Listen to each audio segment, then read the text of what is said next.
Right. Hello and welcome to this first video lecture for you, my Year 12 class. In this lecture I'm going to look at the issue of how powerful is the UK Prime Minister, really. And to give some context to this question, there's a phrase that's often used, that you often hear around to describe the powers of the Prime Minister. There's the idea that the UK is effectively an elective dictatorship. An elective dictatorship.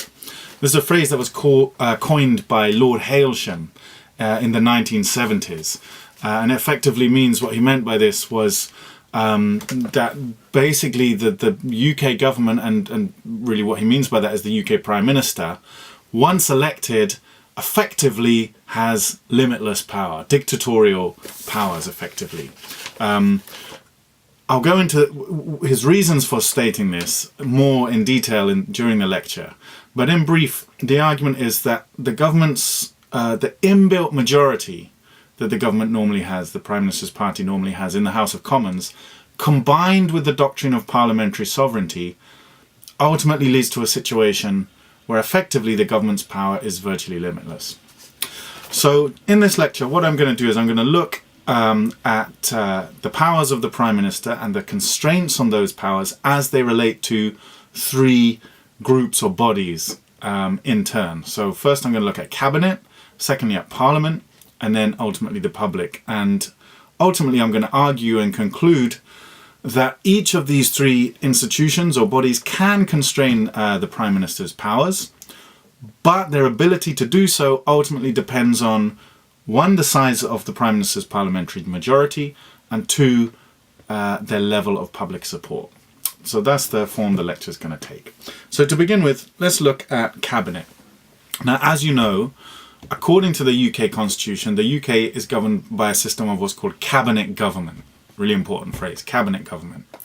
And what this means is that policies, government policy, is made collectively by the cabinet. That is usually around 25 leading members of the government. So this is unlike the US system, where they have a system of presidential government, where policy making is made by a single individual, the president, and the president's cabinet is there just to help them implement that policy. No, in the UK, the policy itself is decided on by the cabinet. The Prime Minister's position is merely primus inter pares, is the phrase, meaning first amongst equals. So in theory, the cabinet poses a major restriction on the Prime Minister's powers, right? Because any of their policies, in theory, could be outvoted by their own cabinet at any time. Okay, so that's cabinet government. Nevertheless, it's important to note the Prime Minister does have important constitutional powers within cabinet.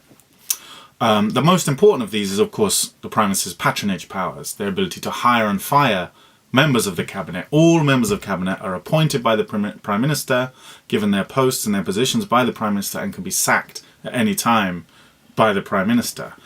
So this is important for two reasons. One, it means, of course, in theory, the Prime Minister could appoint only those who are loyal to her closest allies.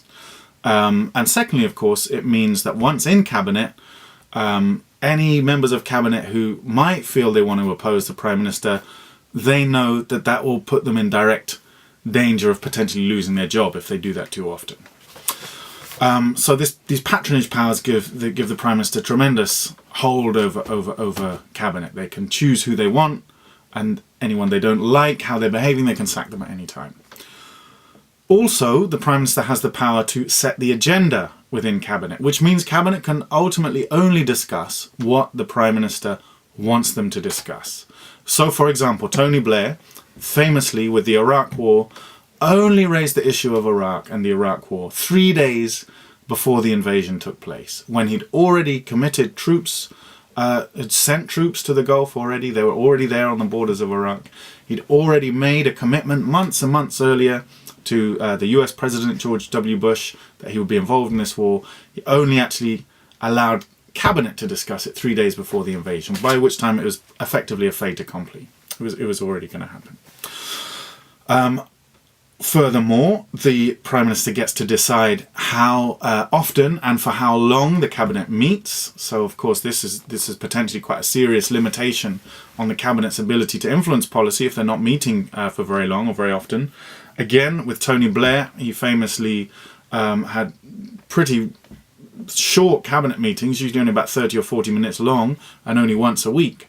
So very limited what they're able to actually really decide on in that space of time. And finally, the Prime Minister has the power to chair the meetings, which of course means they get to decide who speaks in the meeting and for how long, and so on and so forth. Now, in addition to these constitutional powers within Cabinet, other developments in recent decades have also enhanced the Prime Minister's powers over their own Cabinet. First of all, the development of Cabinet committees. So, Cabinet committees have been in use since the 1970s. These are small groups of Cabinet ministers responsible for developing policy in specific areas. The membership of these committees, they're all appointed by the Prime Minister. Crucially, their decisions have the authority of full Cabinet decisions. So this effectively allows the Prime Minister to basically bypass the Cabinet for policies where they may not, or they may fear they may not gain full Cabinet support. So this is a really significant development. Now, small groups of trusted Cabinet members can actually make policy without having to consult the full Cabinet. Really important development. In addition, other sort of forums for policy making have emerged in recent years as well. So Harold Wilson developed what he called the Kitchen Cabinet, which was basically formed of the Prime Minister and their closest colleagues. This didn't replace Cabinet meetings, but this was really where real policy discussions and policy making took place.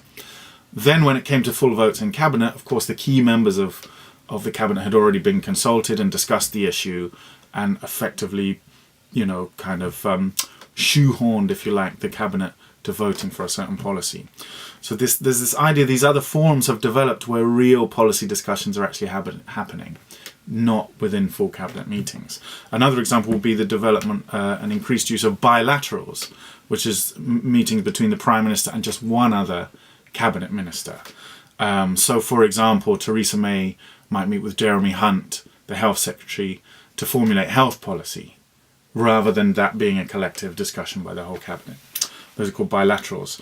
Then you have what the grouping that Margaret Thatcher used to rely on most heavily was called her inner cabinet, which would be the Prime Minister with her closest colleagues from the Cabinet, but also her advisors from outside the Cabinet. And this was where real policy making took place. And then finally you have what was identified in the Butler report as sofa government. This was the type of government Blair was accused of using, where he had informal meetings where they were not recorded, there were no minutes taken, informal meetings, literally in his living room on his sofa of him and his closest colleagues. And it was felt that this was where key decisions were actually taking place, for example, on the Iraq War, rather than in full Cabinet meetings.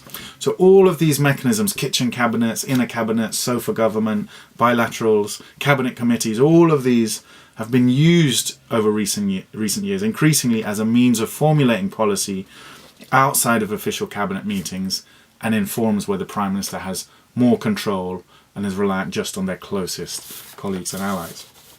So all of these mechanisms can actually help marginalise Cabinet and bypass Cabinet altogether.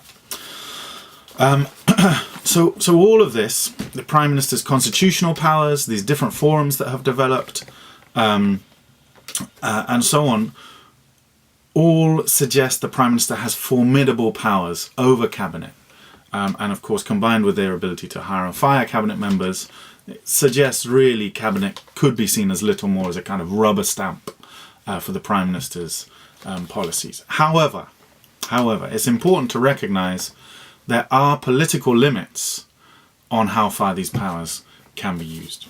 So, for example, technically, yes, a Prime Minister can appoint whoever they want to Cabinet. But, of course, if a Prime Minister were only to appoint only their close friends and loyal allies, they would be unlikely to remain in power for very long.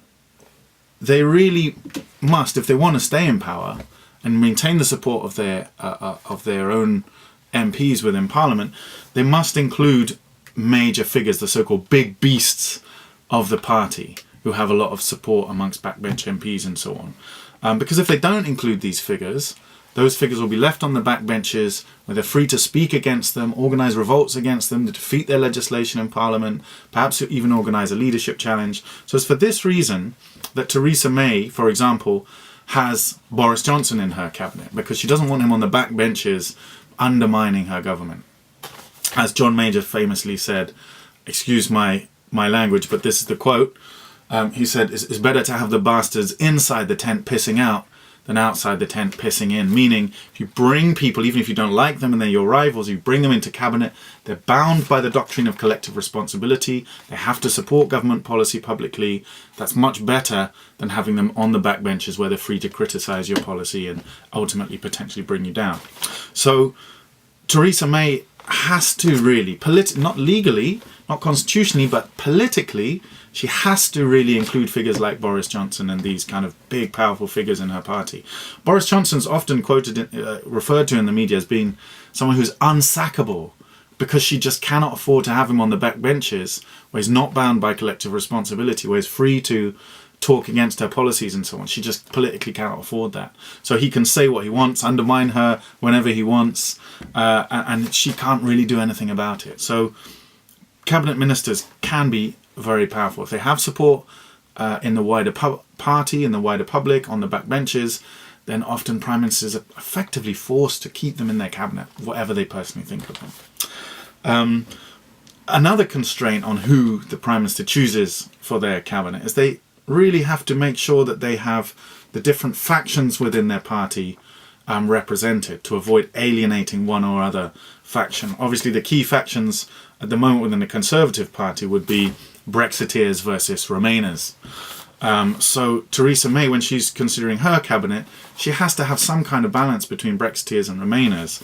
So she's got Brexiteers, supporters of the Leave campaign like Michael Gove, Liam Fox, David Davis, but she also has Remainers like Philip Hammond and many others.